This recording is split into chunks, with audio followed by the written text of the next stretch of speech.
Hi everyone, back to InDesign 1. We are now on webcast 5. This is the continuing set of webcasts that are focusing on multiple objects and transformations. This particular webcast is going to take off where the last one left off, and we are moving from aligning objects to copying objects, and that can also include duplicating objects. There's going to be some continued features which will be included when we get into transformations, but we're just going to focus on the basics of copying and duplicating objects. So I'm going to go over here to my demo file and zoom in.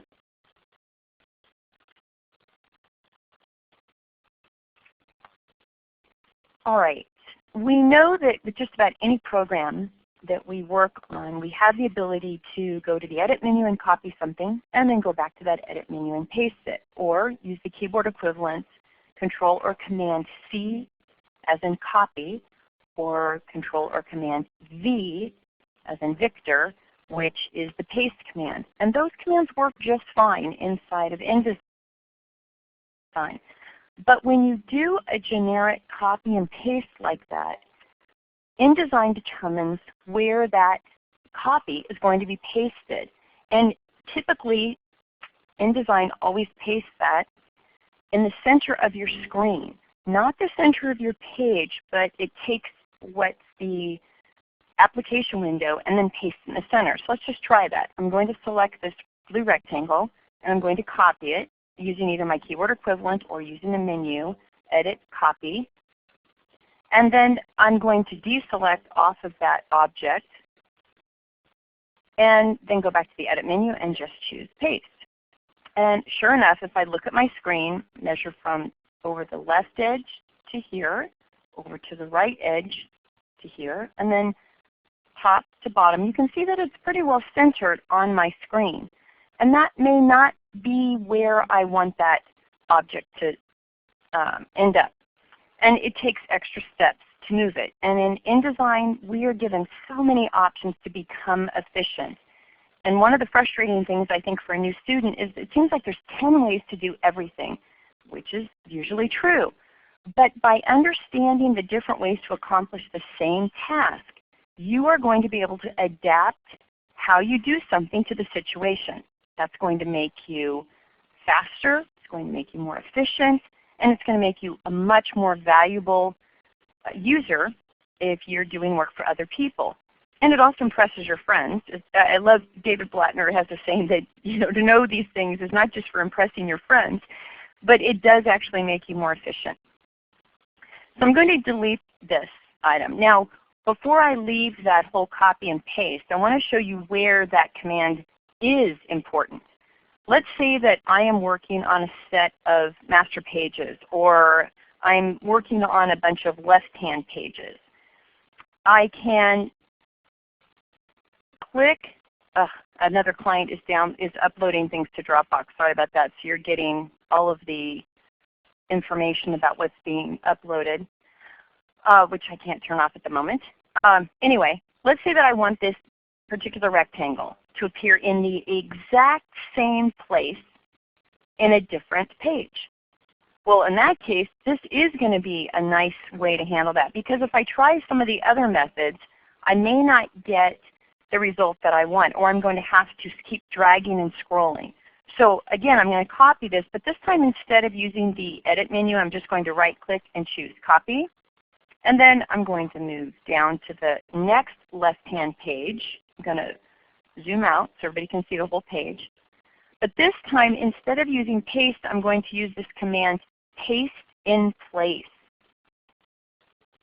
And look at that. That blue rectangle is now in the exact same position on a left-hand page as it was on the previous page. This is going to help you so often when you are trying to repurpose items from one document to another. Logo positioning. Sometimes with a particular type of document, if we are not working from a template, we need that logo to go in the exact same place in another file. And this is just a great way to do it. Now, of course, we could have always just looked at its XY orientation, made sure that our reference point was in the same place, and I could have said, all right, this has a 4P7.375X and a 4P9 vertical offset. And I often am sitting there with a little piece of paper scratching these things down, or I do a copy and paste on one of them and then paste it into the other, probably the one that's the most difficult to remember, which is this X one. But by being able to paste in place, that's really nice. But here's where this little scenario falls apart a bit. If your 0 point does not repeat once it hits a new page, and by default, InDesign's ruler goes from 0 all the way up to the right edge of its facing page.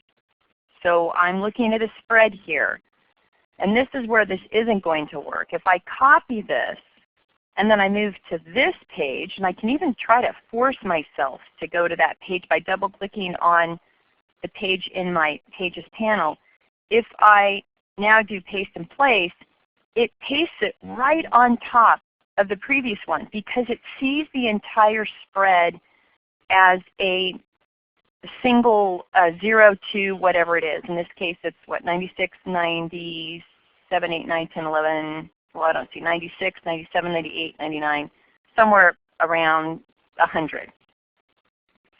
So that won't work as well, and you can modify your rulers a little bit. You can modify your preferences to get that to work better. But if you're working in a facing page layout, just make sure that you're aware of that. I'm going to get back to this rectangle. You can see that it did paste it right on top because I've got one exactly on top of the other. You can use the Edit Copy command to copy frames, paths, and even ruler guides. And I want to show you this because sometimes duplicating a ruler guide is kind of nice. I'm going to drag a ruler guide down right in between the blue rectangle and the red circle. And then I've deselected. You can see that its color changes, and I want to be sure that it is selected. So I purposely deselected so you guys could see the color difference.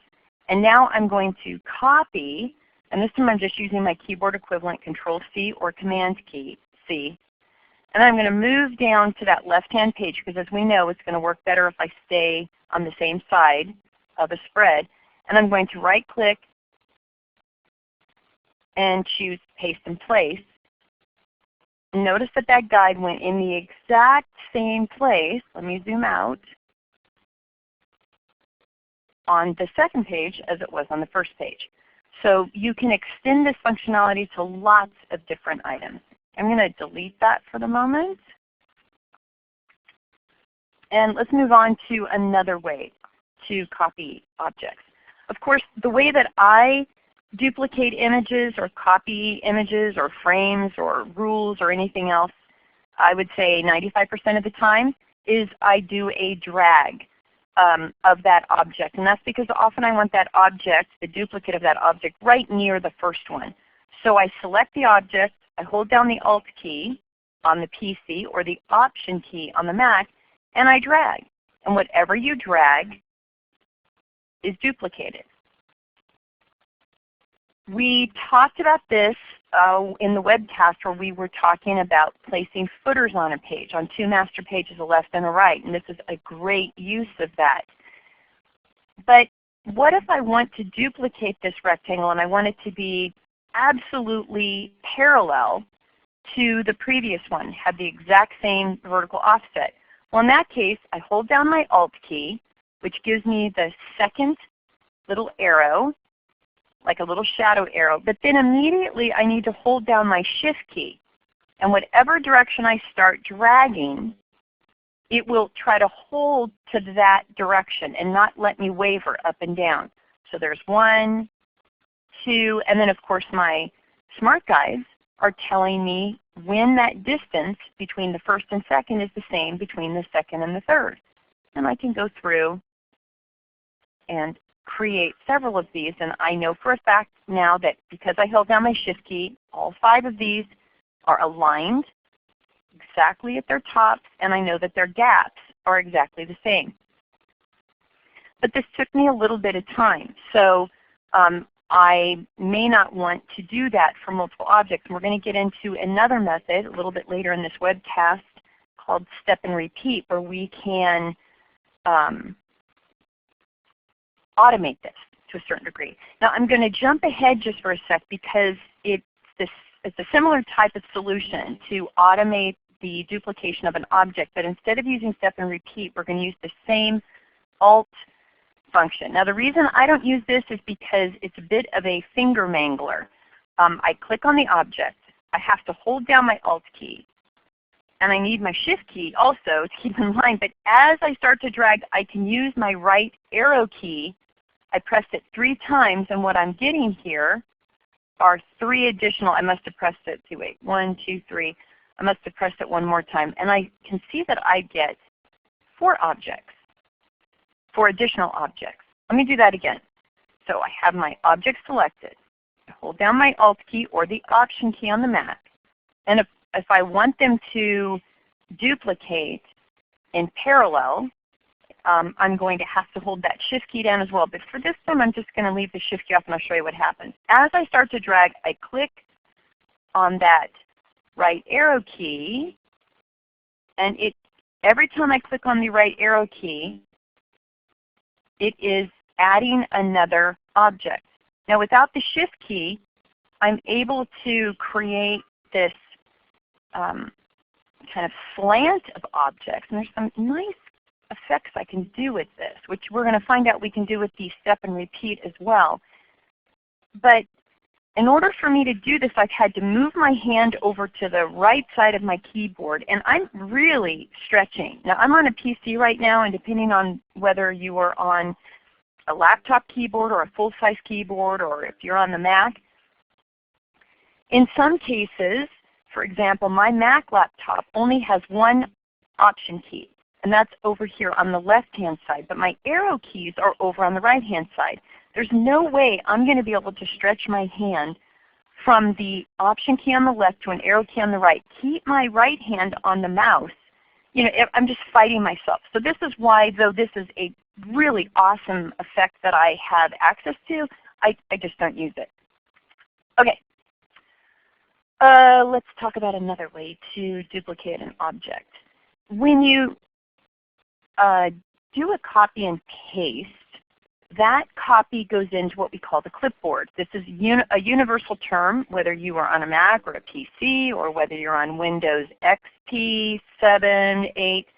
The clipboard can contain usually one item in memory. And if you copy something else after you copy a first object, that first object leaves the clipboard.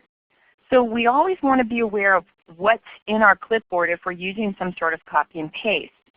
But the duplicate command in InDesign does not interfere with the clipboard. So let me show you how we can use that to our advantage. I'm going to first just use this circle, and I'm going to duplicate it by doing my Alt drag, because I want to show you how the duplicate command remembers the last offset of the last item you copied or duplicated. And to make sure that this is right in line, I'm going to move this straight down as a reference point. I'm going to go back to this original circle. Let me zoom in just a little bit here. Let this refresh. Okay. And then I'm going to go to the Edit menu and choose the command Duplicate. Instead of pasting it like the paste command does, it remembers the last offset. And as you can see, it has mimicked the last offset I used exactly. Now let's try this again just to see if I'm trying to pull a fast one on you. This time I'm going to drag it this far. And then I'm going to move it down so that we have this space open. Again, click on the object, Edit, Duplicate, which does have a keyboard equivalent, by the way. You have to hold down several keys, so it might be easier to use the Edit Duplicate or to right-click. And I'm not even sure that the duplicate command is on the right-click, and it's not. Every once in a while, we get a command that we really use a lot, and it just does not happen to be on there. And I was just thinking maybe it might be on a secondary menu, but it's not. You can see I don't use this command that often. All right, so we're stuck with the menu or the keyboard equivalent. And sure enough, it mimicked exactly the last position. Now here's where this is really going to be handy. I'm going to copy this star. So I'm going to right click and copy. And then I'm going to go back to my circle, again, duplicate it. And you can see that it didn't pull the item from the clipboard. And now if I do a paste, you can see I get my star. And it's just a coincidence that it's right near that circle. It just happens to be the center of my screen right at the moment. So that's one nice thing, is if you need to duplicate something but keep something in the clipboard, you have that option using the duplicate key. So all of this is all well and good, but what if I want to create multiple objects? And I showed you how we can do that using the alt drag, but there's a more automated way to do this using the step and repeat command, which is on the edit menu. And we're going to move down to this star and do a little bit of this. With my star selected, I'm going to go to the edit menu and choose step and repeat. And I get a dialog, and of course it's already ran with the last options that were already in here. So I'm going to change these to 0 just for a moment. Oh, I need a 1 at least. Sorry about that. And I'm going to say just 1 and 1. And when I press the tab key, you can see that right now there's no vertical offset, but the horizontal is way too big. It's off my page at this point. So I'm going to say, let's say a ½ inch.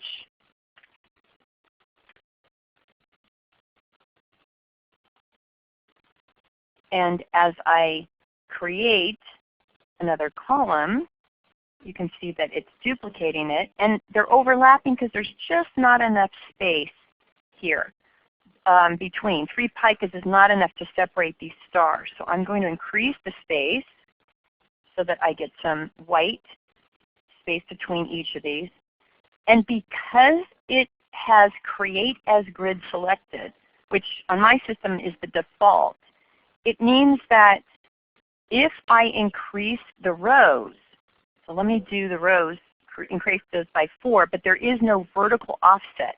So they're sitting, there are 4 of these, but they're right on top of these 4. So let me start increasing that vertical offset, and immediately we can see that we've got a grid forming, which is why it says create as grid. And if I increase to 5 and 5 and 6, 7, this is a great way to duplicate a large area of items very quickly and very easily and very accurately. That's the important part.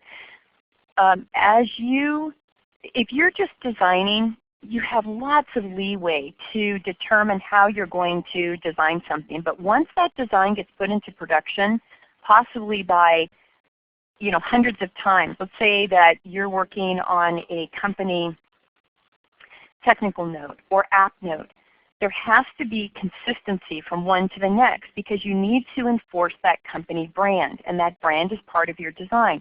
So a lot of the work I do is to make sure that I am very accurately repeating a process. And there may be a brand that says this duplication of objects has to be exactly 1 pica of white space in between, and there needs to be 5 by 5, and so on and so forth. And I'm probably exaggerating because I don't have any clients who are using stars. It's usually some sort of a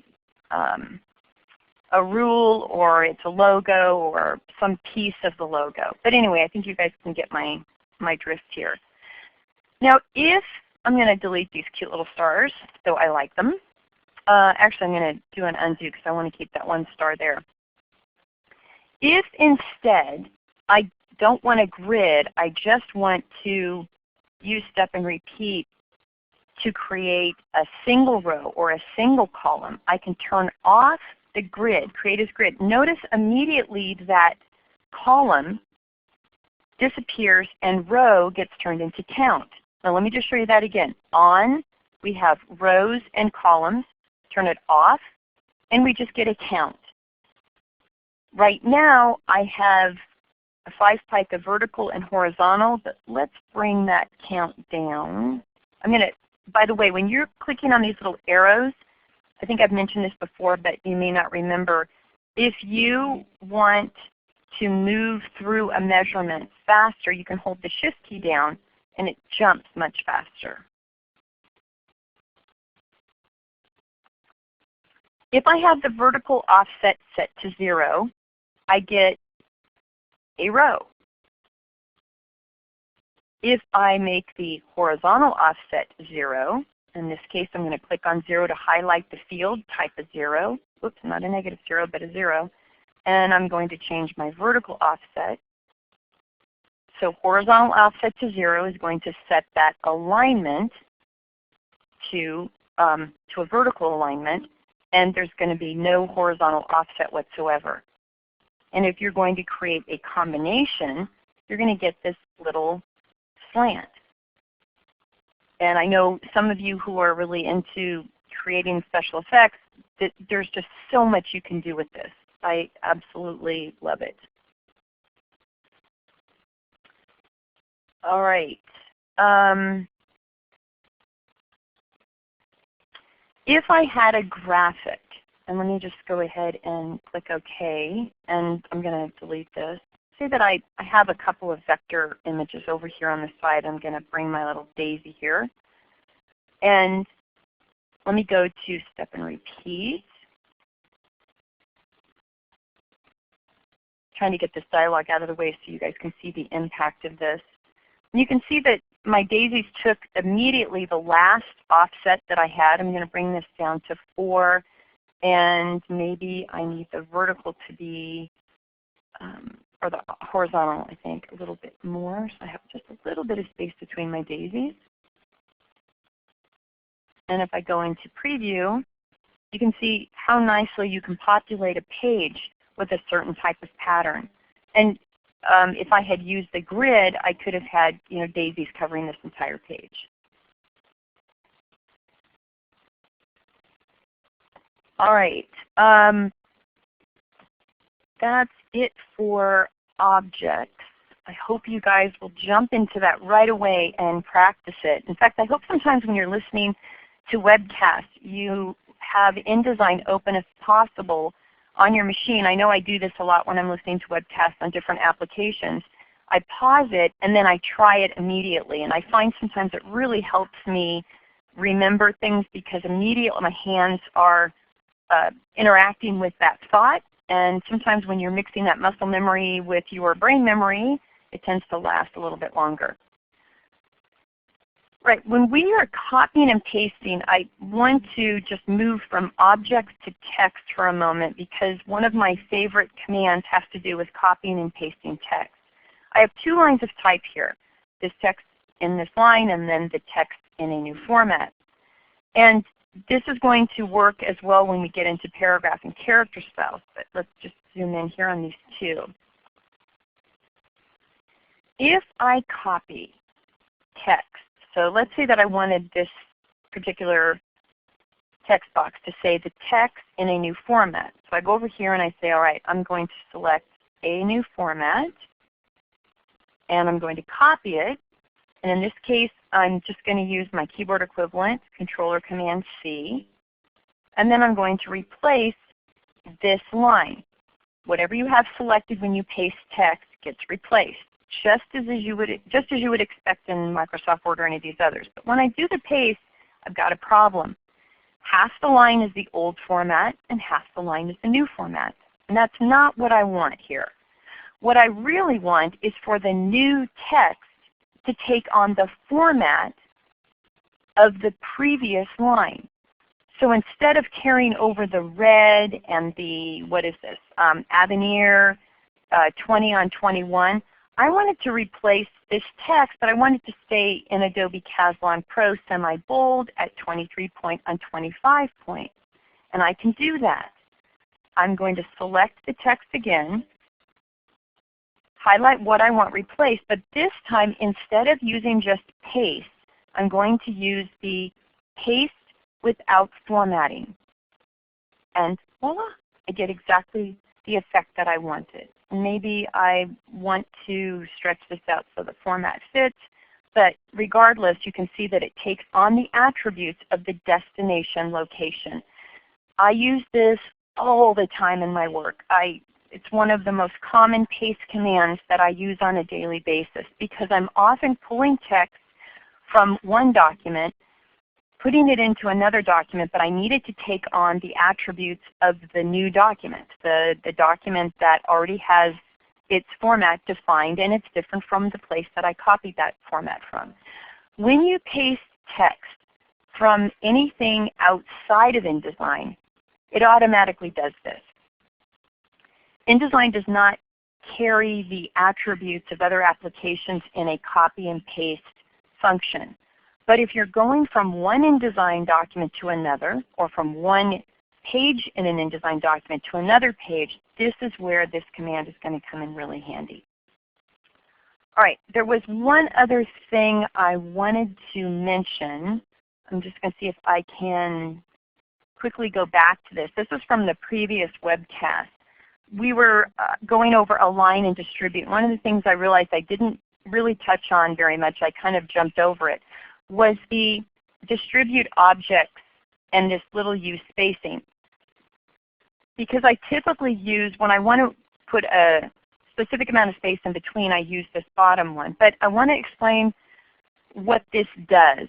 And let's say that I move some of these out of sync here, just like we would expect.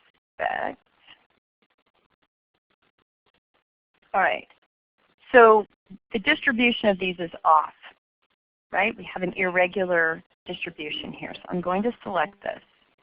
And I did say that when we use the distribution commands, by default, it's going to use the space from the left edge to the right edge, and then distribute what space it has in between. So if I click distribute centers, what I get is what I would expect.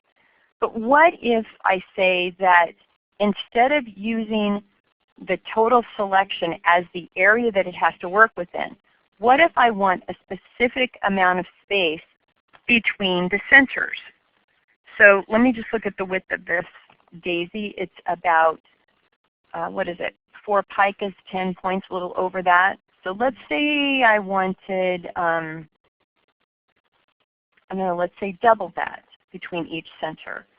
I could go down and say, instead of what the spacing would be automatically by measuring the entire width of the selection, I'm going to say I want 8 picas from center to center. And now when I click on center, notice that it increases that space so that between the center of this daisy to the next is 8 picas, and all the way through. Or I could say, what if I wanted 4 picas in between and centers? Now they're going to overlap. So it's just changing the default of the selection and using that spacing, but it's still measuring from either the center, the right edge, the left edge, the top edge, vertical center, and bottom edge, which is very different from saying no matter what the position is on these, I want to be sure that I'm getting exactly this much space in between each of these objects. So I click, and now I know that that gap is exactly 6 points because that's what I designated down here at the bottom. All right, moving forward, we are going to start getting into transformations. So we're going to talk about scaling and skewing and rotating, all the things that we want to do to make our pages a little bit more interesting. So until the next webcast, signing off.